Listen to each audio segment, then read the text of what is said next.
America, the land of dreams, the richest country on earth, a place where billionaires race to space. Yet millions can't afford a bed on earth. Tonight, we're not talking about Wall Street, luxury cars, or Hollywood mansions.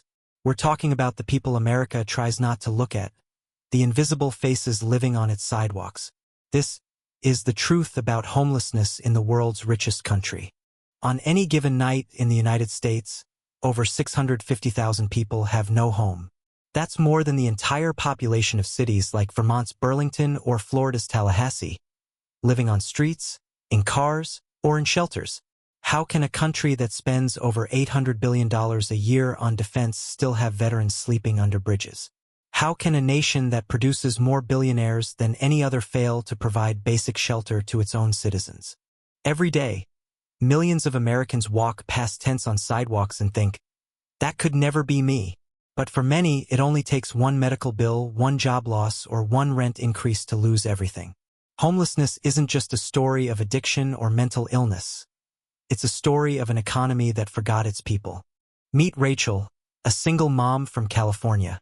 She worked full-time, paid her taxes, and still couldn't afford rent after her landlord raised prices by 40%. Within 3 months, she was living in her car with her 6-year-old son. Rachel isn't an exception.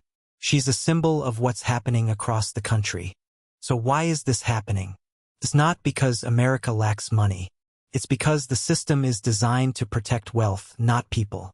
Over the last 40 years, housing prices have skyrocketed, but wages have barely moved. Cities like San Francisco, Los Angeles, and New York, where opportunity is supposed to live, have become too expensive for the people who keep them running.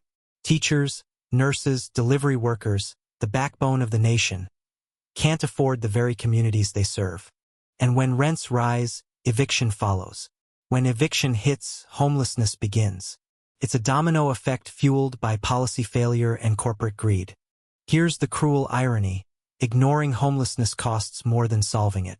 Cities spend billions every year on emergency rooms, policing, and temporary shelters, all because we refuse to invest in permanent housing.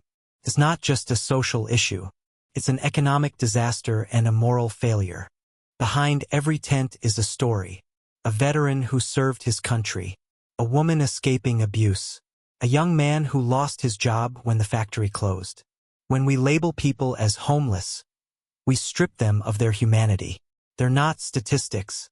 They're fathers, mothers, daughters, sons, Americans. And here's the truth. Homelessness is not inevitable. It's a choice our society makes every time we choose luxury over compassion. What if I told you we already have the solution? Cities that adopted housing first, a simple idea that gives people homes before fixing anything else, saw homelessness drop dramatically. Because when people have a roof over their head, they find stability, get jobs, and rebuild their lives. The question isn't, can America fix homelessness? It's, will it choose to? In the richest country in the world, no one should sleep on the streets. Not a child. Not a veteran. Not anyone.